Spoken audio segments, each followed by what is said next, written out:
Hello friends, आप सभी का स्वागत है हमारे यूट्यूब चैनल बीजाट क्लासेस पर। दोस्तों, ये क्लास जो है बीपीएससी कंप्यूटर टीचर और एसटीईटी कंप्यूटर के लिए ये क्लासेस है। आज के सेशन का पहला क्वेश्चन है, the technique of temporally delaying outgoing acknowledgement so that they can be hooked on to the next outgoing data frame is called. उसे क्या कहते हैं?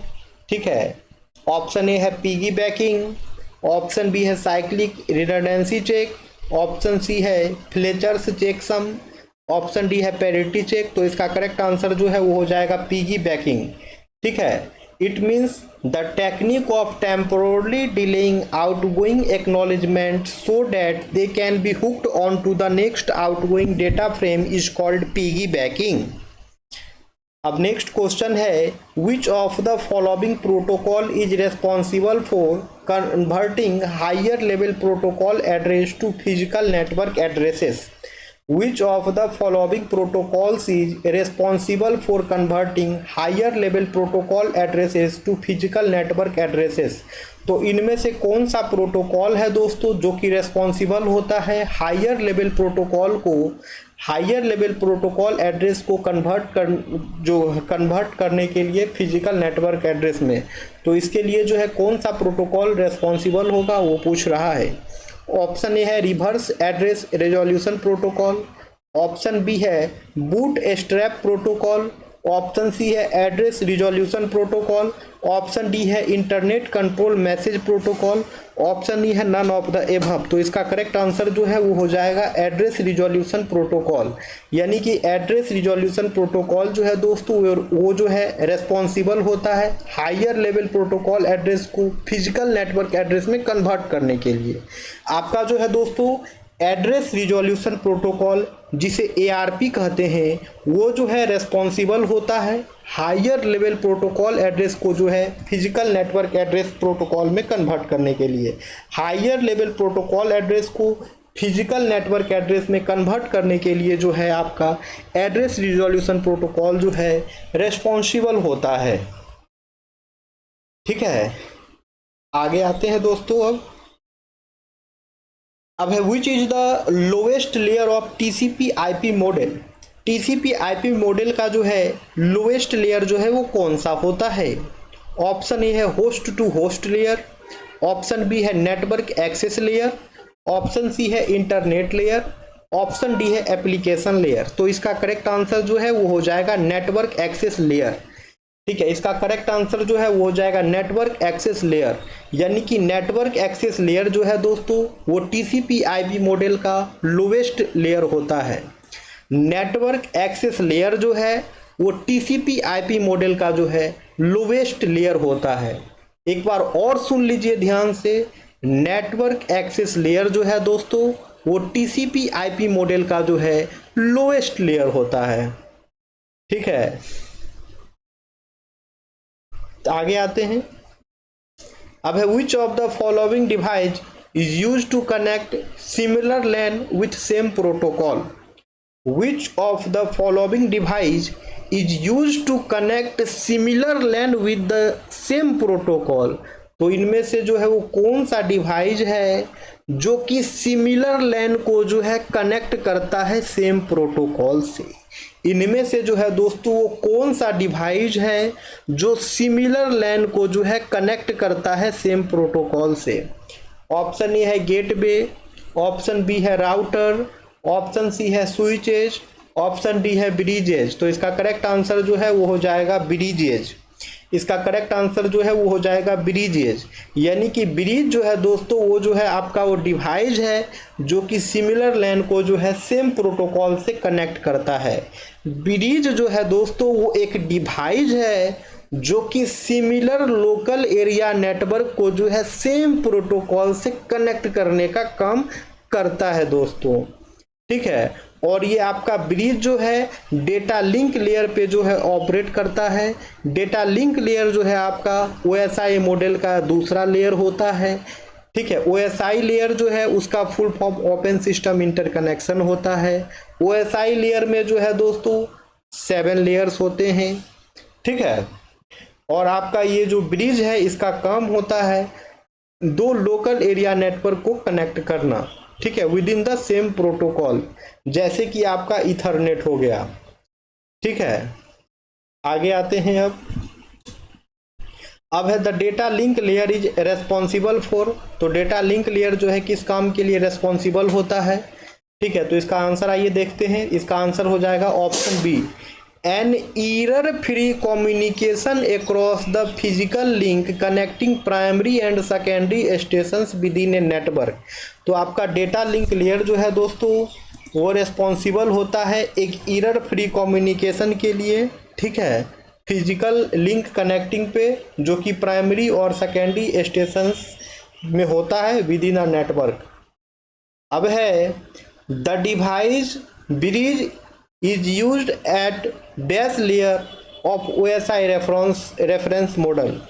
तो यहाँ पे अभी हम लोग ब्रिज के बारे में जैसा कि हम लोगों ने डिस्कस किया था वही अब यहाँ पूछ रहा है, बताइए कि ये जो डिवाइस ब्रिज होता है वो OSI मॉडल के कौन से लेयर पे जो है इसका इस्तेमाल किया जाता है।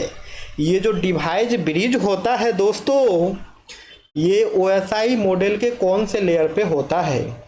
ऑप्शन ए है data link layer, option B है नेटवर्क लेयर, ऑप्शन सी है ट्रांसपोर्ट लेयर, ऑप्शन डी है एप्लीकेशन लेयर। तो इसका करेक्ट आंसर जो है वो हो जाएगा डेटा लिंक लेयर। इसका करेक्ट आंसर जो है वो हो जाएगा डेटा लिंक लेयर, यानी कि ये जो आपका डिवाइस ब्रिज होता है दोस्तों वो डेटा लिंक लेयर पे जो है ऑपरेट करता है। ठीक है, तो देख सकते हैं डिवाइस ब्रिज जो है डेटा लिंक लेयर पे जो है ऑपरेट होता है। डेटा लिंक लेयर जो है OSI मॉडल का जो है दोस्तों वो दूसरा लेयर होता है। ठीक है, आगे आते हैं। अच्छा, तो OSI मॉडल के और भी लेयर के बारे में देख लीजिए। तो एप्लीकेशन लेयर जो है आपका ये जो है यूजर से काफ़ी क्लोजेस्ट लेयर होता है और ये जो है एप्लीकेशन सर्विसेज प्रोवाइड करता है। दोस्तों ध्यान देना है, एप्लीकेशन लेयर जो है OSI मॉडल का ये जो है यूजर से काफ़ी क्लोजेस्ट होता है और ये जो है एप्लीकेशन सर्विसेज प्रोवाइड करने का काम करता है। फिर आपका प्रेजेंटेशन लेयर है, तो प्रेजेंटेशन लेयर जो है डेटा को इनक्रिप्ट करता है, इनकोड करता है और कंप्रेस करता है। प्रेजेंटेशन लेयर जो है दोस्तों डेटा को जो है इंक्रिप्शन प्रोवाइड करता है, डेटा को इनकोड करता है और डेटा को कॉम्प्रेस करता है। सेशन लेयर जो है दोस्तों वो जो है सेशन को एस्टेब्लिश करता है, मैनेज करता है और टर्मिनेट करता है। दोस्तों सेशन लेयर जो है वो सेशन को एस्टेब्लिश करता है, मैनेज करता है और टर्मिनेट करता है।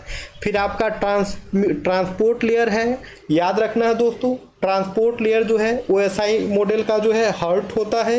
ट्रांसपोर्ट लेयर को जो है दोस्तों OSI मॉडल का जो है हार्ट कहा जाता है और ट्रांसपोर्ट लेयर पे ही जो है आपका TCP और UDP काम करता है और ट्रांसपोर्ट लेयर जो है डेटा को ट्रांसमिट करने का काम करता है। ट्रांसपोर्ट लेयर पे जो है जो दो प्रोटोकॉल काम करते हैं उसका नाम है TCP प्रोटोकॉल और UDP प्रोटोकॉल। ठीक है, अब है नेटवर्क लेयर। ये जो है assign global address to interfaces and determine the best route through different network। ये जो है ग्लोबल एड्रेस जो है असाइन करता है और साथ में जो है ये प्रोवाइड करता है कि कौन सा रूट जो है बेस्ट रूट होगा डेटा ट्रेवल के लिए। फिर आपका डेटा लिंक लेयर है, ये जो है लोकल एड्रेस टू इंटरफेस जो है असाइन करता है। फिर आपका फिजिकल लेयर है, तो ये जो है इनकोड करता है सिग्नल को, केबलिंग को और कनेक्टर्स को। अब आगे आते हैं, आगे है which of the following protocols is responsible for converting higher level protocol address to physical network address. दोस्तों जैसा कि ये क्वेश्चन हम लोग अपने सेशन में कर भी चुके हैं, तो ये क्वेश्चन फिर से आ गया है। तो यहाँ पे पूछ रहा है बताइए वो कौन सा प्रोटोकॉल है जो रेस्पॉन्सिबल होता है हायर लेवल प्रोटोकॉल एड्रेस को फिजिकल नेटवर्क एड्रेस में कन्वर्ट करने के लिए। दोस्तों बताइए वो कौन सा प्रोटोकॉल होता है, दोस्तों बताइए वो कौन सा प्रोटोकॉल होता है जो कि रेस्पॉन्सिबल होता है हायर लेवल प्रोटोकॉल एड्रेस को फिजिकल नेटवर्क एड्रेस में कन्वर्ट करने के लिए। ऑप्शन ए है reverse address resolution protocol, option B है bootstrap protocol, option C है address resolution protocol, option D है इंटरनेट कंट्रोल मैसेज प्रोटोकॉल। तो इसका करेक्ट आंसर जो है वो हो जाएगा एड्रेस रिजोल्यूशन प्रोटोकॉल। इसका करेक्ट आंसर जो है वो हो जाएगा एड्रेस रिजोल्यूशन प्रोटोकॉल।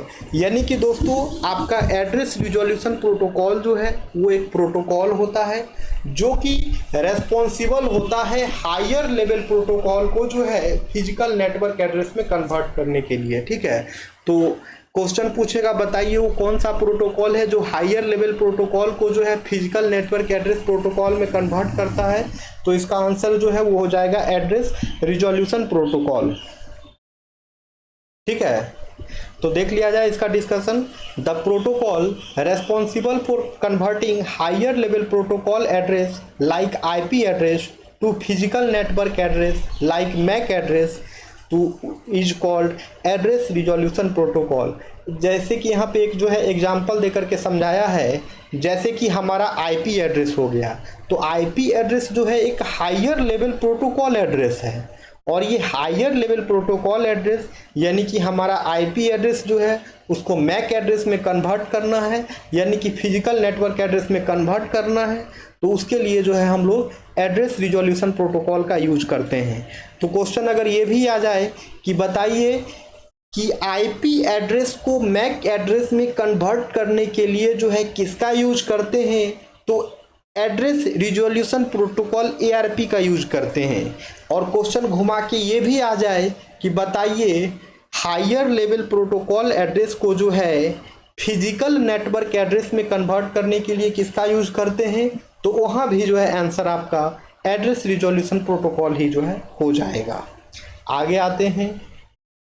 ठीक है, और ये जो है एआरपी एड्रेस रिजोल्यूशन प्रोटोकॉल जो है दोस्तों ये आपके डेटा लिंक लेयर पे ऑपरेट होता है। डेटा लिंक लेयर जो है ओएसआई मॉडल का दूसरा लेयर होता है। एआरपी जो है दोस्तों आपके आईपी एड्रेस को जो है मैक एड्रेस में ट्रांसलेट करता है। एआरपी जो है दोस्तों वो आपके आईपी एड्रेस को जो है मैक एड्रेस में ट्रांसलेट करने का काम करता है। अब है which layer in the OSI model provides the data transfer in the form of frames across the transmission link. Which layer in the OSI model provides the data transfer in the form of frames across the transmission link? तो यहाँ पे simple सी बात ये है, पूछ रहा है OSI model का वो कौन सा लेयर है जो कि डेटा ट्रांसफर को जो है प्रोवाइड करता है फ्रेम्स के फॉर्म में across the transmission link. Option A है data link layer, option B है फिजिकल लेयर, ऑप्शन सी है नेटवर्क लेयर, ऑप्शन डी है सेशन लेयर। तो इसका करेक्ट आंसर जो है दोस्तों वो हो जाएगा डेटा लिंक लेयर। इसका करेक्ट आंसर जो है दोस्तों वो हो जाएगा डेटा लिंक लेयर। ठीक है, इसका करेक्ट आंसर जो है वो हो जाएगा डेटा लिंक लेयर, यानी कि डेटा लिंक लेयर जो है दोस्तों वो डेटा ट्रांसफर जो है वो करता है फ्रेम्स के फॉर्म में अक्रॉस द ट्रांसमिशन लिंक। तो डेटा लिंक लेयर के बारे में बहुत सारे डिस्कशन हो ही चुके हैं ऑलरेडी। आगे आते हैं। डेटा लिंक लेयर का फंक्शन बस याद रखिएगा, फ्रेमिंग जो है डेटा लिंक लेयर का फंक्शन होता है, एड्रेसिंग जो है डेटा लिंक लेयर का फंक्शन होता है, एरर डिटेक्शन और करेक्शन जो है डेटा लिंक लेयर का फंक्शन होता है, फ्लो कंट्रोल जो है डेटा लिंक लेयर का फंक्शन होता है। अब है which layer is not present in TCP IP model. इनमें से कौन सा लेयर जो है वो टीसीपी आईपी मॉडल में जो है प्रेजेंट नहीं होता है। इनमें से कौन सा लेयर जो है दोस्तों वो टीसीपी आईपी मॉडल में जो है प्रेजेंट नहीं होता है। ऑप्शन ए है एप्लीकेशन लेयर, ऑप्शन बी है इंटरनेट लेयर, ऑप्शन सी है ट्रांसपोर्ट लेयर, ऑप्शन डी है प्रेजेंटेशन लेयर। तो इसका करेक्ट आंसर जो है वो हो जाएगा प्रेजेंटेशन लेयर। इसका करेक्ट आंसर जो है वो हो जाएगा प्रेजेंटेशन लेयर, यानी कि आपके टीसीपी आईपी मॉडल में जो है प्रेजेंटेशन लेयर प्रेजेंट नहीं होता है। यानी कि आपके टीसीपी आईपी मॉडल में जो है दोस्तों प्रेजेंटेशन लेयर जो है प्रेजेंट नहीं होता है। बाकी application layer, internet layer, transport layer ये सभी लेयर जो है टीसीपी आईपी मॉडल में प्रेजेंट होते हैं। Application layer, internet layer, transport layer ये सभी के सभी लेयर जो है टीसीपी आईपी मॉडल में जो है प्रेजेंट होते हैं, लेकिन आपका प्रेजेंटेशन लेयर जो है वो टीसीपी आईपी मॉडल में जो है प्रेजेंट नहीं होता है। ठीक है, आगे आते हैं। तो देख सकते हैं ओएसआई मॉडल और टीसीपी आईपी मॉडल। तो ओएसआई लेयर में जो है आपके 7 लेयर होते हैं और टीसीपी आईपी लेयर में जो है टोटल 4 ही लेयर होते हैं। एप्लीकेशन, प्रेजेंटेशन और सेशन लेयर को मिला करके टीसीपी आईपी में एप्लीकेशन लेयर बनता है। ट्रांसपोर्ट लेयर कांस्टेंट रहता है, नेटवर्क लेयर कांस्टेंट रहता है, और फिर डेटा लिंक लेयर और फिजिकल लेयर को मिला के जो है नेटवर्क एक्सेस लेयर बनता है। याद रखना है दोस्तों, आपके OSI लेयर में जो है टोटल 7 लेयर होते हैं, TCP/IP मॉडल में जो है 4 लेयर होता है। एप्लीकेशन, प्रेजेंटेशन और सेशन, इन तीनों लेयर को मिला के जो है एप्लीकेशन लेयर बनता है। Transport layer, network layer constant रहते हैं, और फिर डेटा लिंक लेयर और फिजिकल लेयर को मिला के जो है नेटवर्क एक्सेस लेयर बनता है। ठीक है, आगे आते हैं आगे। अब तो OSI लेयर के कुछ लेयर होते हैं, जैसे कि application layer, presentation layer, session layer, transport layer, network layer, data link layer, physical layer. और TCP/IP मॉडल के जो है दोस्तों 4 लेयर होते हैं। आगे आते हैं। अब है which topology requires the most amount of wiring. Which topology requires the most amount of wiring. वो कौन सा टोपोलॉजी है, वो कौन सा टोपोलॉजी है जिसमें कि बहुत ही ज़्यादा वायरिंग होता है। वो कौन सा टोपोलॉजी है दोस्तों जिसमें जो है बहुत ही ज़्यादा वायरिंग की आवश्यकता होती है। ऑप्शन ए है मेश टोपोलॉजी, ऑप्शन बी है स्टार टोपोलॉजी, ऑप्शन सी है बस टोपोलॉजी, ऑप्शन डी है रिंग टोपोलॉजी। तो इसका करेक्ट आंसर जो है वो हो जाएगा दोस्तों मेश टोपोलॉजी। इसका करेक्ट आंसर जो है वो हो जाएगा मेश टोपोलॉजी, यानी कि मेश टोपोलॉजी में जो है बहुत ही वायरिंग होते हैं। ठीक है, और यही कारण है कि आपका मेश टोपोलॉजी जो है एकदम रिलायबल टोपोलॉजी होता है। मेश टोपोलॉजी में जो है नेटवर्क फेल्योर के चांसेस काफ़ी कम होते हैं। अगर कोई एक नोड फेल हो भी जाए फिर भी हमारा डेटा जो है वो ट्रांसफ़र होते रहता है, क्योंकि इसमें जितने भी नोड्स होते हैं सब एक दूसरे से जो है कनेक्टेड होते हैं दोस्तों। ठीक है, the mesh topology requires the most amount of wiring because it connects each device to every other device on the network. This creates a web of connection leading to a large number of cables compared to other topologies like a star, bus और ring. तो mesh topology में जो है सबसे ज़्यादा wiring होती है। क्यों होती है सबसे ज़्यादा वायरिंग? क्योंकि यहाँ पे जितने भी जो डिवाइसेज हैं वो सभी अदर डिवाइसेज से जो है नेटवर्क पे कनेक्ट होते हैं। आप लोग यहाँ पे डायग्राम देख सकते हैं। ये डायग्राम जो है दोस्तों मेश टोपोलॉजी का है, और इसमें जितने भी डिवाइसेज हैं सब एक दूसरे डिवाइसेज से जो है कनेक्टेड होते हैं। ठीक है, अब है protocols in which the sender sends one frame and then waits for an acknowledgement before proceeding for next frame are called as. Protocol in which the sender sends one frame and then waits for an acknowledgement before proceeding for next frame are called। यानी कि वो protocol जिसमें कि sender जो है frame को send कर देते हैं और वेट करते हैं एक्नॉलेजमेंट के लिए कोई नेक्स्ट फ्रेम को प्रोसीड करने से पहले, तो उसे जो है क्या कहा जाता है, उसे जो है कौन सा प्रोटोकॉल कहा जाता है, वो पूछ रहा है। तो दोस्तों ये सेशन का जो है लास्ट क्वेश्चन है, और आप लोगों को पता है हमारे सेशन का लास्ट क्वेश्चन जो है आप लोगों का होमवर्क होता है। उसका आंसर जो है आप लोगों को सेशन एंड होने के बाद जो है कमेंट सेक्शन में कमेंट्स करना होता है।